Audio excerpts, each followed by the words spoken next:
Noções básicas de restrição de domínio. Vamos pensar o seguinte: quando a gente tem uma raiz quadrada, a gente diz que não podem existir elementos negativos dentro da raiz, porque essa raiz não pertence aos números reais.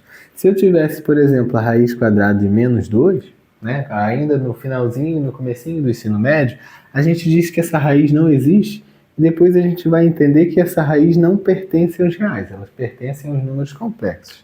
Tá, mas então, os valores de x não podem ser todos os reais. Eu não posso vir aqui e dizer que x pertence aos reais e não exigir nenhuma restrição.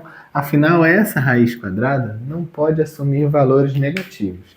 Então, o que eu vou fazer? Eu vou restringir esses valores de x para que os valores de x só possam pertencer a campos que não tornam essa minha raiz negativa, porque aí é um outro rolê que eu não quero envolver. O que eu preciso dizer? Ó?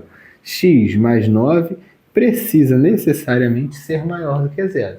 E aí a gente cai numa inequação. Uma inequação até tranquila, né? A gente vai dizer que x precisa ser maior ou igual, porque a raiz quadrada pode assumir zero, né?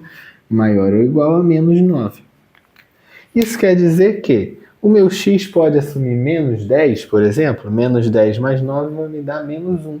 E aí, raiz quadrada de menos 1 não pertence aos números reais. Então, por isso que eu tenho que fazer essa restrição. O meu x, obrigatoriamente, precisa ser maior do que menos 9. Quando a gente fala de domínio, o meu domínio são os valores de x. Todos os valores que x pode assumir, eu vou chamar de domínio. Agora, se eu estiver falando de imagem, lembra? A imagem está remetendo aos meus valores de y, aos meus resultados, né? Geralmente a gente divide dessa forma. Então, meu x precisa ser maior ou igual a 9. Como que eu posso escrever isso? De duas formas. A primeira, através de intervalo. Eu vou dizer que o meu domínio pertence a um intervalo que vai de fechado de menos 9, a gente viu que ele pode assumir menos 9, porque a raiz pode ser zero, e ele vai até mais infinito. X pode assumir qualquer valor no infinito. X pode valer 10, 15, 90. Não tem problema. O único problema é essa raiz ser negativa.